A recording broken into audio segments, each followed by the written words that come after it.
বালুরঘাটে নিষিদ্ধ অপরিণত ইলিশের রমরমা বিক্রি, ক্ষোভ বাসিন্দাদের।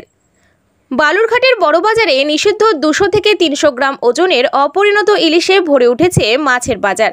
কেজি প্রতি 400 টাকায় বিক্রি হচ্ছে এই ছোট ইলিশ, যা আইনত নিষিদ্ধ। অধিক লাভের আশায় কিছু অসাধু ব্যবসায়ী এমন ইলিশ আমদানি করছেন বলে অভিযোগ। সাধারণত বেনাপোল সীমান্ত দিয়ে সামান্য কিছু ইলিশ এ জেলায় আসে। মূলত কাকদ্বীপ, নামখানা, পাথর প্রতিমা, রায়দিঘি, ফ্রেজারগঞ্জ প্রভৃতি এলাকা থেকে ইলিশ আসে বালুরঘাট, গঙ্গারামপুর সহ এ জেলার বাজারে।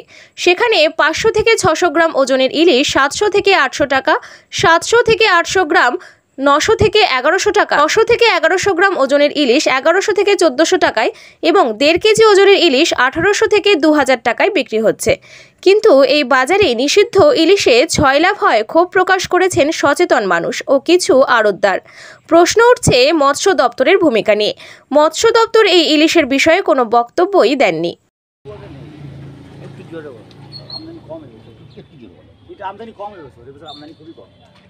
ক্রেতা কেমন আসছে বলতে পারছি না, মানে মানুষ ইলিশ মাছের জন্য ইলিশ মাছ ভালো খাচ্ছে। হ্যাঁ খাচ্ছে। কিরকম দামে যাচ্ছে ইলিশ এখন? ছোটগুলো 500 550 টাকা, বড় ডিমালাগুলো 700 800 900 1000। তারপরে ফ্রিজের আছে, ফ্রিজেরগুলো 1000 1200 1500, যেরকম মাছ সেরকম দাম। আচ্ছা, এই ইলিশ আসছে এগুলো কি সব গঙ্গার ইলিশ না? ডায়মন্ড হাওড়া উড়িষ্যা ওই সাইড থেকে আমাদের ইলিশটা ভালো করে এদিকে বেশি আসবে। আচ্ছা, এবার দেখা যাচ্ছে কিছু কিছু ক্ষেত্রে ইলিশের সাথে একই রকম দেখতে অন্য মাছ আসছে, কিন্তু ওটা তো আমাদের চোখে পড়েনি। আসতে পারে, কিন্তু আমাদের চোখে এখনো পড়েনি। তবে ইলিশের আমদানি আছে, আমদানি আছে, মানে আরো আমদানি হবে, এটা বড় ভাবা যাচ্ছে। মানে মানুষ চাইলে বা সব রকম দামের ইলিশ পায়। কি নাম আপনার? আমার নাম বিপ্লব। ইলিশ মাছের চাহিদা কেমন আছে? ইলিশ মাছের চাহিদা খুব আছে, বেশি আছে। চাহিদা অনুযায়ী কি মার্কেটে আমদানি আছে? আমদানি আছে, আমদানি কম আছে, আমদানি নাই, আমদানি কম আছে। আচ্ছা, এমনি কি কি দাম মতো দামের? ডায়মন্ড হাওড়া 1200 চলছে, 1000 চলছে, 800 500 সব রকম মাছ আছে। ছোট বড় সব রকমের ইলিশ আসছে। 1600 আছে, 2000 আছে। এই যে কিছু কিছু ক্ষেত্রে বলা হয়েছে যে ইলিশের সাথে ইলিশের মতো দেখতে অন্য মাছ আসছে, টেস্ট কম। ইলিশে আসছে, টেস্ট কি একই? ছোট বড় টেস্ট? ছোট টেস্ট আলাদা, বড় টেস্ট আলাদা। মানুষ আসছে, চাইছে। মানুষ চাইছে। কি নাম আপনার? খোকন হালদার। তো বলতে পারবেন না? আর না খেতে ইচ্ছে করে, কিন্তু রূপালী শস্যটা প্রথমত বেরিয়ে গেছে আমাদের সাধারণ মানুষ বা গরিব মানুষ যারা, তাদের হাতে পায়।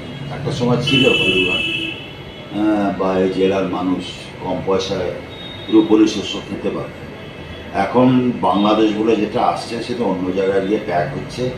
ওটা কোলাঘাট, ফারাক্কা, মায়ানমার এদিককার ইলিশ।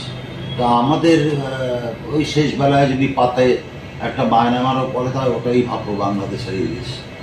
তো বাড়াবাড়ি দেখছি 2400 টন ধরা পড়ছে, 2800 টন ধরা পড়ছে, এদিকে আসে না। আর একটা মূল কারণ কি জানেন তো? এর একটা মূল কারণই হচ্ছে এই ব্যবসা। যাদের প্রচুর পয়সা আছে তারা ইলিশ কিনে রাখছেন, এর কোনো সরকারের নিষেধাজ্ঞা নাই। আপনি যান এই জেলেপাড়া, আপনি বড় বড় ওই হোটেলগুলোতে যান, তারা ফ্রিজিডিয়ারে ভর্তি করে রাখছে ইলিশ। কাজেই সেটা আমাদের কেনার বাইরে হয়ে যাচ্ছে। কাজেই ইমিডিয়েট এটা একটা আইন আনা উচিত যে সাধারণ মানুষ যাতে খেতে পায়, সাধারণ গরিব মানুষ যাতে খেতে পায়, অ্যাভেল করতে পারে। তা নাহলে এরপরে আমাদের ইলিশের চোচার গন্ধে শুনতে হবে। এটাই হচ্ছে সবচেয়ে বড় দুঃখ। আমাদের ইলিশ দিয়ে অনেক সময় ভয় দেখানো হয়, আমরা ইলিশ দেবো না। ইলিশ ভারত পাওয়া পায় না সেটা ব্যাপার না, কিন্তু এই পাশের রাজ্য থেকে আমি ইলিশ পাবো না, আমার দেশের গঙ্গার ইলিশ তো দূরাস্ত, আমার ফারাক্কার ইলিশ পাবো না, অন্যান্য ইলিশ পাবো না, কোলাঘাট, মায়ানমার এইসব নিয়ে আমাদের থাকতে হয়। আমি চাইবো একটা এমন আইন আনুক যাতে এই হোটেল এবং ব্যবসায়ীরা একটা মিনিমাম মাছ রাখতে পারে।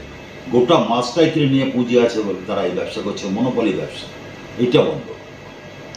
Thank you. আপনার নাম? জিষ্ণু নিয়মিত।